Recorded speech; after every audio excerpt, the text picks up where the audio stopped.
Assalamualaikum warahmatullahi wabarakatuh. Salam unggul, unggul akhlakku, gemilang masa depanku. Insyaallah anak-anak unggul dalam keadaan baik, bahagia dan gembira ya. Alhamdulillah ustazah juga baik dan bahagia. Sebelum itu kita mulai pembelajaran kita dengan membaca doa. A'udzu billahi minasyaitonir rajim. Bismillahirrahmanirrahim. Raditu billahi rabba wa bil islami dina wa bi muhammadin nabiyya wa rasula. Rabbi zidni ilma warzuqni fahma. Amin ya rabbal alamin. Anak-anak unggul, hari ini kita akan melanjutkan mata pelajaran IPA Hidup Bersih dan Sehat. Pada materi hari ini, Ustazah akan menyampaikan berkenaan tentang pemilahan sampah. Dalam sebuah hadis dikatakan agama Islam itu adalah agama yang bersih, maka hendaklah kamu menjaga kebersihan. Sesungguhnya tidak akan masuk surga kecuali orang-orang yang bersih. Hadis riwayat Baihaqi. Anak-anak, tentu kita berkeinginan untuk masuk surga. Kalau kita ingin masuk surga, maka kuncinya harus hidup bersih dan menjaga kebersihan. Menjaga kebersihan dan keindahan harus menjadi bagian dari hidup kita sebagai seorang muslim. Keindahan akan bisa terwujud apabila kita senantiasa menjaga kebersihan. Nah, menjaga kebersihan itu dilakukan di mana saja dan kapan saja, seperti di lingkungan rumah, di sekolah, tempat bermain, dan tempat umum.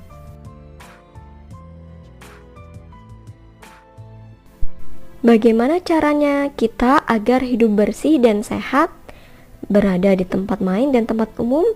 Yang pertama, membersihkan tempat bermain kita setelah selesai bermain. Selalu membuang sampah pada tempatnya, tidak membuang sampah sembarangan. Lalu kita juga harus menjaga lingkungan agar tidak tercemar dari polusi, baik polusi udara, suara, dan tanah. Yang keempat, harus rajin menjaga kebersihan tubuh seperti menggosok gigi, mandi, mencuci tangan, dan lain sebagainya. Anak-anak, dalam menjaga kebersihan, membuang sampah pada tempatnya, kita harus mengetahui tata cara pembuangan sampah dengan cara pemilahan sampah. Sampah terbagi menjadi dua jenis, ada sampah organik dan sampah anorganik. Sampah organik adalah sampah yang bisa mengalami pelapukan atau dekomposisi, yang terurai menjadi bahan yang lebih kecil dan tidak berbau, biasanya disebut sebagai kompos. Sedangkan sampah anorganik adalah sampah yang dihasilkan dari bahan-bahan non-hayati, baik berupa produk sintetis maupun hasil proses teknologi pengolahan bahan tambang. Lebih singkatnya, sampah anorganik adalah sampah yang tidak dapat diuraikan, tapi masih bisa diproses kembali. Beberapa contoh pemilahan sampah berdasarkan jenisnya pada sampah organik meliputi sampah-sampah dari tumbuh-tumbuhan, sisa makanan, sayuran, sisa tulang ikan, dan lain-lain.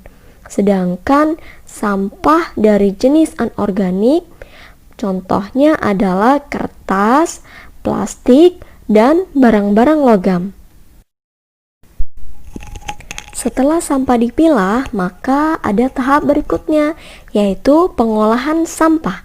Pada sampah organik bisa diolah menjadi pupuk kompos, sedangkan pada sampah anorganik dapat diolah menjadi produk yang lain.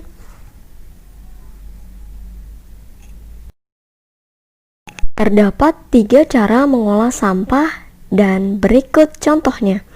Yang pertama adalah reuse. Contohnya ketika kita menggunakan botol bekas minum dan bekas botolnya kita gunakan sebagai tempat minyak.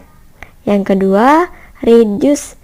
Contohnya kita menggunakan produk-produk isi ulang, sampo yang isi ulang, sabun yang isi ulang, dan lain sebagainya. Yang ketiga adalah recycle.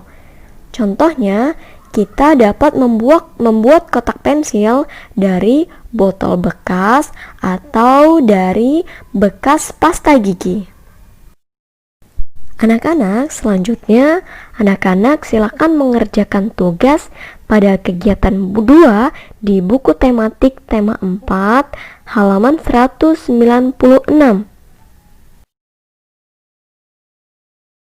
Demikianlah pembelajaran kita pada hari ini. Mari kita tutup dengan membaca hamdalah, alhamdulillahirrabbilalamin, dan doa kafaratul majelis. Subhanakallahumma wa bihamdik, asyhadu an la ilaha illa ant, astaghfiruka wa atubu ilaik. Terima kasih. Wassalamualaikum warahmatullahi wabarakatuh.